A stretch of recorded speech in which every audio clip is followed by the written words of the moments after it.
Ina, kamu Ina kan? Wah, bisa ketemu kamu lagi ya. Setelah sekian lama, kamu kelihatan beda tapi tetap kelihatan Ina yang dulu. Roy, astaga, kamu sekarang tinggal di mana? Aku masih di kota sebelah, sering ke pantai buat istirahat dari kerjaan. Tapi tadi aku lihat kamu cuma sama anakmu. Mana suamimu? Setauku kamu udah nikah kan? Aku baru beberapa hari ini ditinggal. Dia meninggal. Jadi sekarang cuma aku sama Haikal aja. Makanya aku ajak dia ke sini biar pikirannya gak terlalu berat. Innalillahi, ikut sedih ya dengernya. Gak kebayang gimana beratnya kamu beberapa hari terakhir.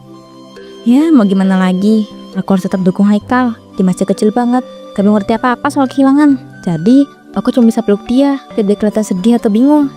Aku pengen dengar cerita kamu sekarang. Siapa tahu bisa bantu atau paling enggak ajak teman ngobrol sebentar gitu. Kamu masih sama kayak dulu ya, selalu mikirin orang lain. Padahal kamu sendiri pasti lagi banyak banget yang ditahan.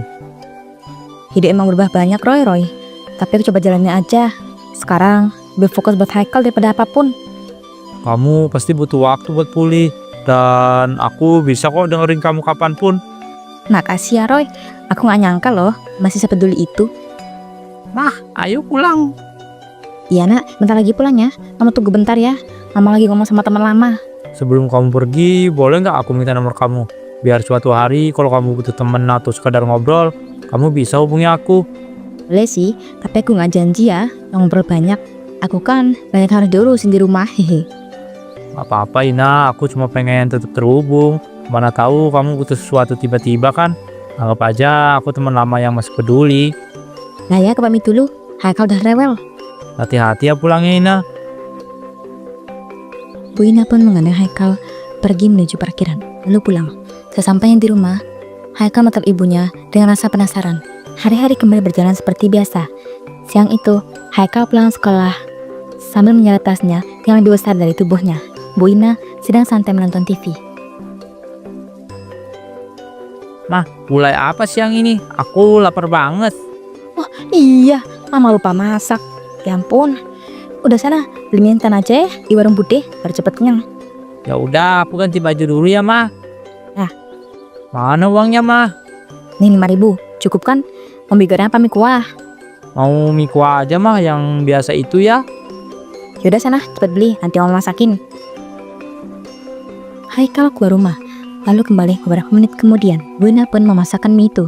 Setelah matang, mereka makan bersama di ruang tengah. Tak lama setelah selesai makan, ponsel Bu Ina berdering. Nama Roy tertera jelas di layar. Bu Ina buru-buru mengangkatnya. Ina, kamu besok ada di rumah nggak? Ada kok, emangnya kenapa? Aku pengen ngajak kamu sama anakmu buat makan besok. Sekalian ngobrol lagi dikit, boleh nggak? Boleh aja. Hehe, siap. Seloknya nanti aku jemput sekalian. Oke, nanti aku kirim ya. Itu siapa tadi? Itu teman main kemarin kita ketemu di pantai itu, Om Roy, ingin kak? Oh, yang itu. Bu Ina tidak menjawab dan langsung masuk ke kamar, lalu membuka lemari dan mengeluarkan hampir seluruh bajunya.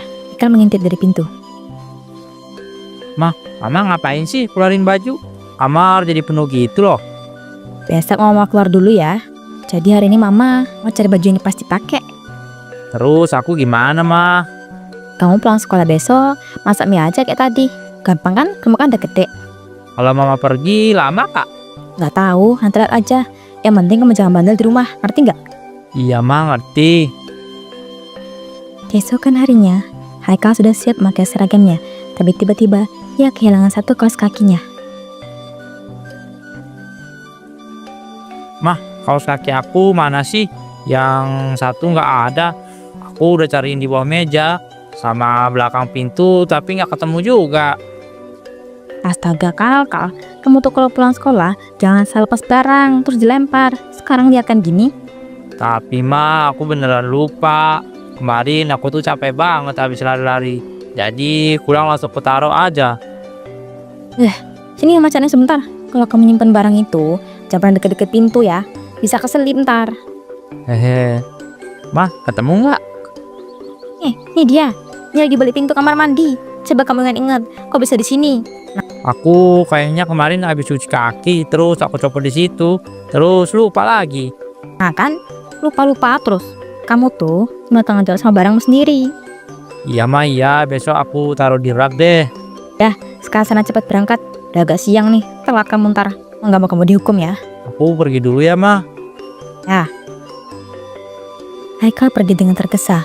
Bu Ina pun mulai berberes rumah. Setelah itu ia mandi cukup lama dan memilih pakaian terbaiknya. Setelah selesai berdandan, ia pun mengirim Sherlock pada Roy. Beberapa menit kemudian, suara motor tiba di depan rumah. Bu Ina langsung keluar. Gina, wah kamu kelihatan beda banget ya hari ini. Bener-bener cantik kayak dulu. Udah Roy, mau apa sih kamu? Lah bener, aku cuma bilang apa yang aku lihat aja. Kamu kelihatan niat banget siap-siapnya hari ini. Ya namanya juga orang mau keluar, masa pakai daster? Nanti mau ketawain aku lagi. Ya enggak lah. Ayo berangkat, sebelum tetangga pada ngeliatin. Iya, tapi ngomong-ngomong anakmu mana? Kok nggak ikut? Aku kan mau ajak dia makan juga. Dia sekolah Roy, nggak bisa diajak pergi sembarangan ya. Aku nggak mau dia bolos, soalnya cuma sehari. Biarin dia fokus sekolah aja. Oh gitu ya, ya udah deh. Aku pikir dia bisa libur, soalnya masih anak SD kan. Iya, tapi tetap aja, aku nggak mau dia absen. Ya udah kalau gitu, yuk naik. Bu Ina pun naik ke motor. Siangnya, Haikal pulang sekolah. Saat ia membuka pintu dan memanggil ibunya, tidak ada jawaban. Hanya terlihat uang 5.000 di atas meja. Haikal mengambil uang itu dan beli mie instan untuk makan siangnya. Menjelang maghrib, barulah terdengar suara motor depan rumah. Bu Ina baru saja pulang.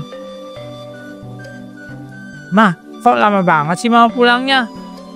Ya gimana Kal, namanya juga jalan-jalan, masa bentar? Mama keliling-keliling.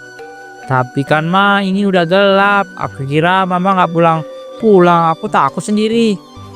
Udah, Mama kan sekarang udah pulang. Jangan dibahas panjang, Mama capek. Itu apa mah? Isinya makanan ya? Aku mau dong kalau ada makanan enak. Bukan, ini baju Mama. Buat dipakai buat besok-besok, bukan makanan. Oh, aku pikir tadi mau bawain aku makan. Kamu tuh ya, Mama tadi kan ninggalin uang di atas meja. Harusnya kamu udah makan. Waktu berlalu beberapa minggu, Bu Ina semakin sering keluar rumah, entah untuk jalan-jalan, nongkrong, atau bertemu Roy. Haikal semakin sering makan sendiri dan mengurus dirinya apa adanya. Tubuhnya hari demi hari tampak semakin kurus dan suaranya semakin pelan ketika berbicara. Suatu pagi, Haikal bangun dengan wajah pucat dan keringat dingin di dahinya. Ia ke ruang tengah dan menemukan ibunya bersiap lagi untuk pergi. Mah, aku nggak enak badan. Kepalaku pusing banget sama badan rasanya lemes semua. Aku nggak tahu kenapa. Tapi kayaknya mau jatuh aja kalau berdiri lama-lama. Mungkin karena kamu sering hujan-hujanan kali. Mama udah bilang kan, jangan main di luar kalau cuacanya lagi hujan gini. Aku nggak main hujan-hujanan mah. Aku cuma pulangnya kehujanan kemarin. Itu pun sebentar. Sekarang badan aku rasanya aneh banget mah. Yaudah, nanti kita ke bidan aja. Siapa tahu masuk angin. Iya mah. Bu Ina pun mengurungkan niatnya untuk pergi hari itu dan mengajak Haikal menuju bidan terdekat. Setibanya di sana, Haikal diperiksa oleh bidan. Coba sini nak, ibu cek dulu ya. Kamu tiduran pelan-pelan. Iya bu. Ibu, tolong pegang tangannya dulu ya, biar nggak tegang. Saya mau cek suhu dan tekanan darahnya. Bu, saya mau tanya jujur ya. Anak ibu ini tiap hari makannya apa aja? Ya mie terus bu. Soalnya Haikal paling apa makan itu. Dan cuma itu yang ada di rumah juga. Mie instan terus, hampir tiap hari. Iya bu, soalnya Haikal suka. Dan cepet kan bu masaknya. Aduh bu, ini nggak bisa dibiarin. Anak ibu ini kurang gizi kalau gitu. Badannya terlalu kurus loh untuk usianya. Mie instan itu gak punya nutrisi banyak.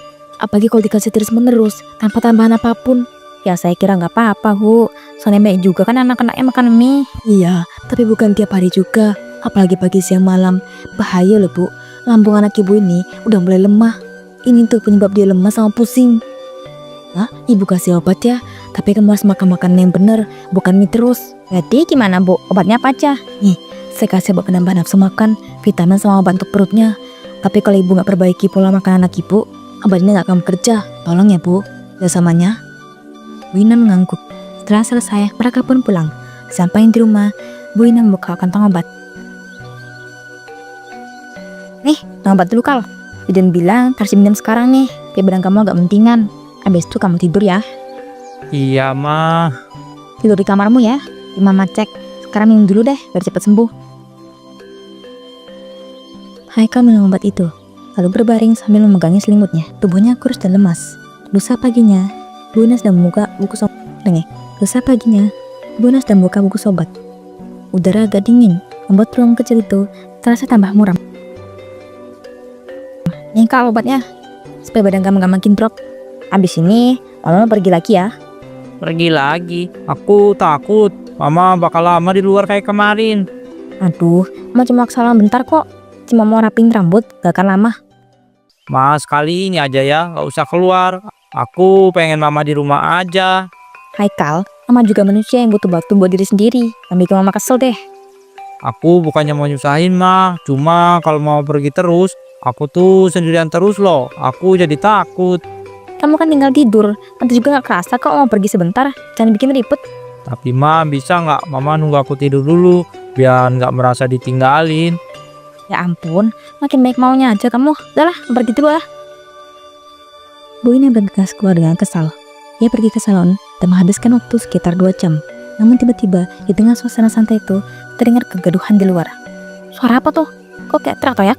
Beberapa warga teriak ada kebakaran. Dari arah mana itu? Ia melihat kepulan asap dari arah rumahnya. Tanpa pikir panjang, Bu Ina langsung berlari. Saat tiba, ia melihat kerumunan warga sama memadamkan api di rumahnya. Pandangan itu membuat lututnya semakin lemas.